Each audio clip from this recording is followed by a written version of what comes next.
C's fam, what is up? Bremery D, Boston Bannerbound, and on Celtics Corner.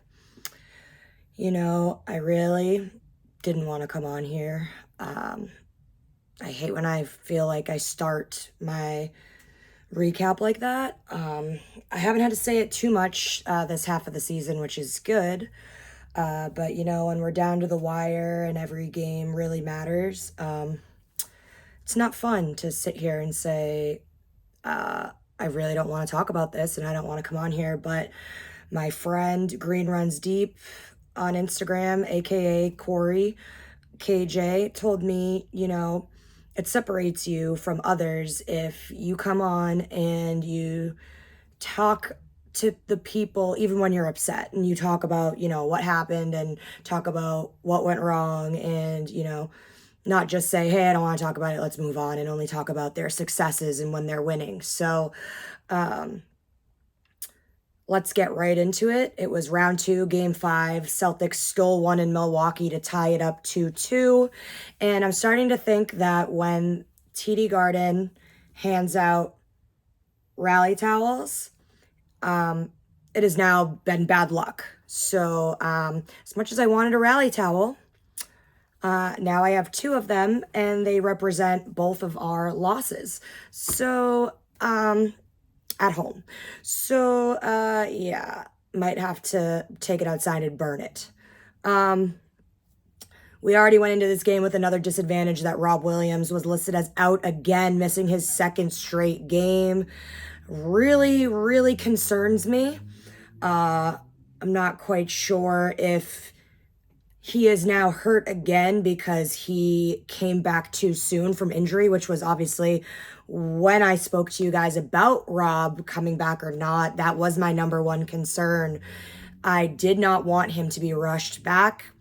I did not want lingering injuries. I didn't want prolonging injuries. I wanted him fully healthy for the future. So that is very worrisome to me. Will he be available for Friday? I am not sure. So that was the number one thing that, again, was upsetting going into game 5, was the news that Rob Williams was indeed out again for his 2nd straight game. At the beginning of the first quarter, at the end of the first quarter, the Bucks led 28-26.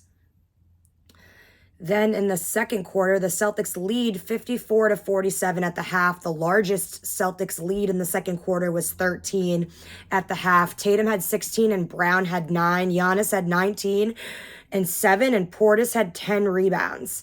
At the end of the third quarter, now this is where Brown really came alive. He ended the third quarter with 25, 7, and 6.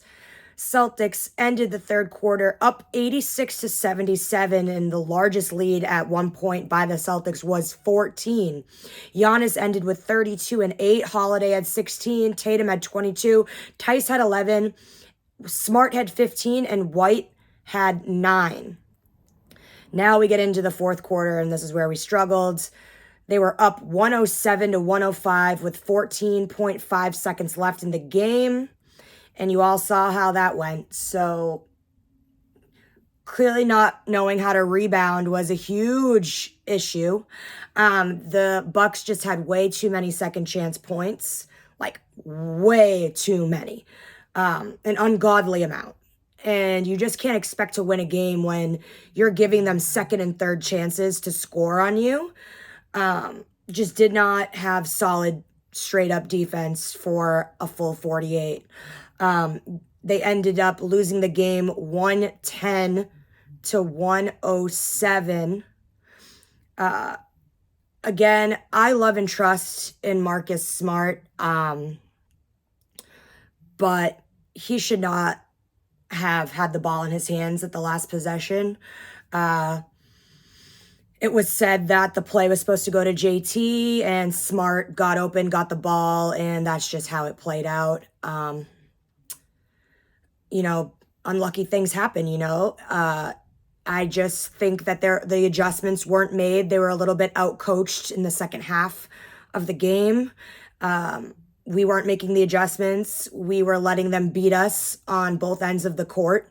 Obviously, Giannis was going to eat. He ended up with 40 and 11 to end the game. Holiday had 24, Portis had 14, and Connaughton had 13. Tatum ended the game 34 points, Brown 26 points.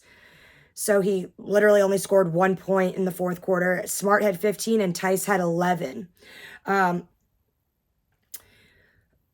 Yeah, I mean, did the Bucks win or did the Celtics lose? You know, it's like one of those things where it's like, did the Celtics beat themselves?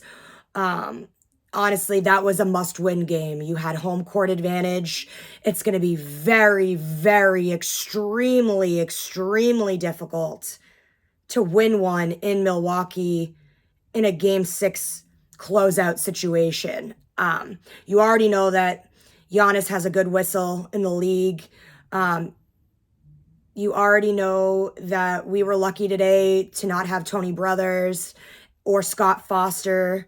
I'm not just blaming the refs here. I'm just saying things that are to our advantage or to our disadvantage, right? We had a lot of things going for us in our favor today, other than the fact that Rob Williams was out. That was pretty much the only negative against us today.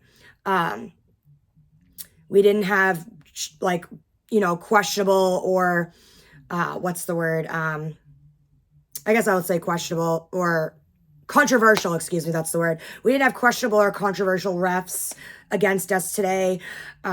We had home court advantage. We had a 14-point lead. It just seemed like the Bucks wanted it more than we did. Yes, I understand no matter what, Giannis is going to get that superstar whistle, but we can't be sitting and complaining about every non-call or every call that's against us or not for us. We can't have all these excuses. We can't blame people. Like, we had that game and we lost it. We had every opportunity to win that game, close it out, be up 3-2 going into Milwaukee to push this to be a game 7, because it's more than likely they will win at home game 6. The only, anything is possible type vibes here is now Smart has something to prove. He needs a revenge game. And Al Horford just gives us another stellar performance. And the Bucks just kind of forget how to shoot, or they forget how to play defense, or they, their shots aren't falling. That's pretty much the only way we're going to get lucky in Milwaukee. Other than that, it was a pretty decent game. I was at the Garden, blessed to be there again. My pockets are not blessed. But you know what? I love to be in the atmosphere. I love to be a part of it. This is my team. This is my favorite thing to do. This is my favorite hobby. This is my favorite passion. So any chance I'm allowed or able to be there, I take that chance. I work very hard for my money. So if this is my one thing that I really love to do, I will dish out the money to be a part of that experience. Win or lose, it is an experience. It's a once-in-a-lifetime experience. I am not, naive to how fortunate I am to be able to go to as many games as I do. Unfortunately, this one just wasn't in our favor. Again, I said I didn't want to come on here because I'm just so depressed right now. Like, I'm so sad. Like, I almost literally swan dove off the balcony because I didn't buy lower level tickets, because I've bought every single home game, playoff game that there has been this year. So it's been pretty pricey. So I said, okay, if there's a game 7, I'll spend more money on game 7, because that's obviously like make or break game. Game 5 was more like, okay, I just want to be in the building. Let me just get up to balcony and chill with the balcony crew and have a good time. And honestly, the seats aren't that bad. You get a really good view. I just like to be, as close as I can. Obviously, everybody does. But any spot in that place is not bad. It's a blessing, and you're lucky to be in the building. So I'm not trying to sound spoiled or what's the word? Like a brat. I don't know. I can't even speak right now. It's honestly, I took a shot. I don't really drink. I'm at a loss for words. I thought it would numb the pain. I really just didn't want to talk about basketball for a good 24 hours, but I liked how my hair looked. I liked my outfit.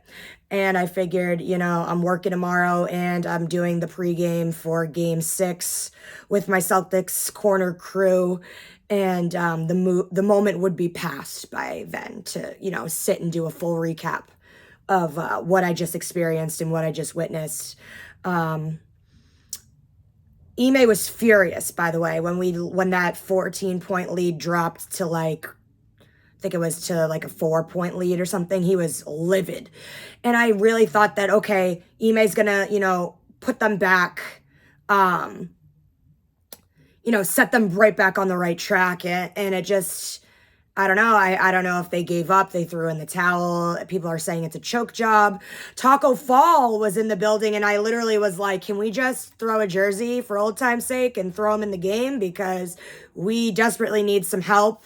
I would love a 7-foot something man to be on my team right now, and lift our spirits and help us out since we were down a big man in Robert Williams. Yeah, so kind of depressing, kind of embarrassing, not in a great situation. I know that, people don't like to really look at analytics and stats and account that to being the be all end all of things. But unfortunately, it has been said in the past, statistically, again, you can take that with a grain of salt. It has been said that the winner of Game 5 wins the entire series 82% of the time. So, not great odds. But, like my boy KG says, anything is possible. It's still a fight. We're not out. It isn't over till it's over, okay? They have one more shot to steal another one in Milwaukee. They just need to have that grit, have that mindset, have that mentality that no one's going to beat you no matter where you are, no matter what court you're on, no matter what ref you have, no matter who's on the court in front of you. You are the better team, and you know that you're the better team, and you need to prove to yourself and to your teammates and to the world and to your fans that you are the better team, and the better team will prevail and come out on top. I will respect the outcome, like I said, of this series because it's been a tooth and nail fighting hard series. Have both teams played great? No, I will say that both teams have played pretty bad.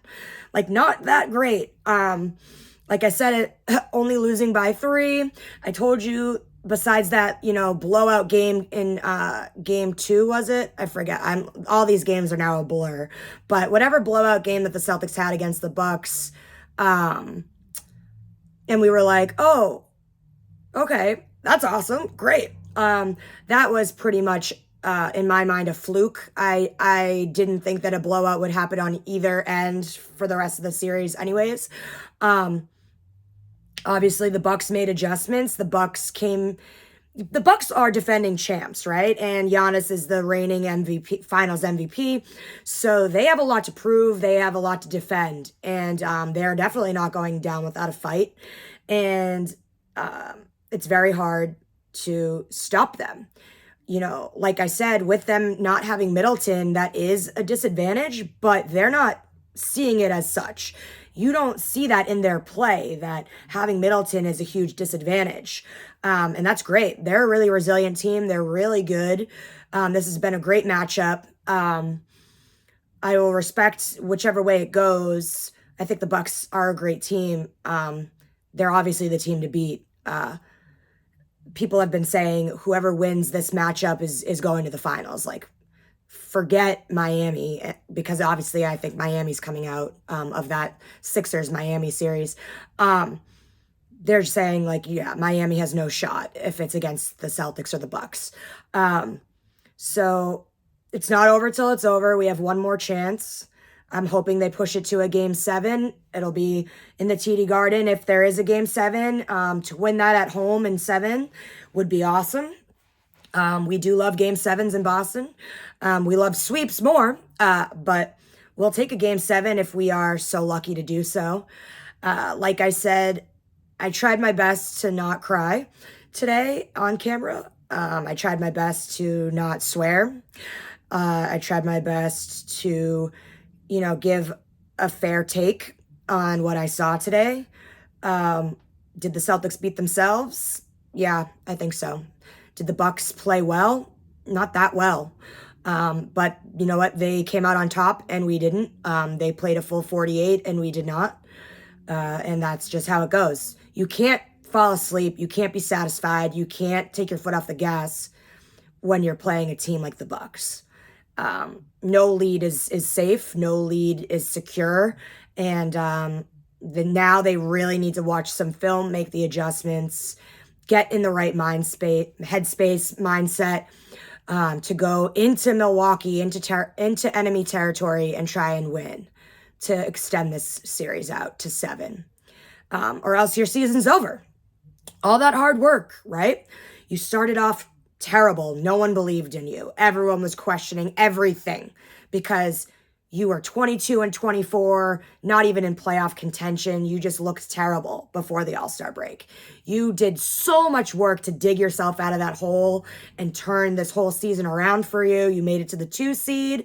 You did such great work, and that will always be credited to you, Celtics. But it would be so great if you could just extend this a little longer. We just want to see you succeed a little more. We want your series to go, your season to go a little further. We would be so fortunate and so lucky if you could pull it out and win it and advance to the finals. So this is fingers crossed. Like I said, we have one more shot. I will be on here live. Well, not on here, but I'll be on YouTube live. We're not sure yet when tip-off is on Friday. It's in Milwaukee, like we said. We will be doing a live pregame. You can call in, you can chat in the live chat on YouTube. Again, the page is Celtics Corner. And please, keep commenting, subscribing, liking on that page. Engage with me on Instagram and Twitter. My YouTube channel isn't as popular, but that's okay. I really, enjoy all of the Celtics love, all of our squad that we, have like our own little Celtics community. It's really awesome. Love the positivity. So again, Friday, tune in. That'll be an hour before tip off on Friday, live on YouTube, Celtics Corner. I can't even speak. That's just how upsetting today was for me. But yeah, thank you guys. Listen, the positive vibes, Celtics in 7, they can do it. Anything is possible. We got this. I will see you guys Friday.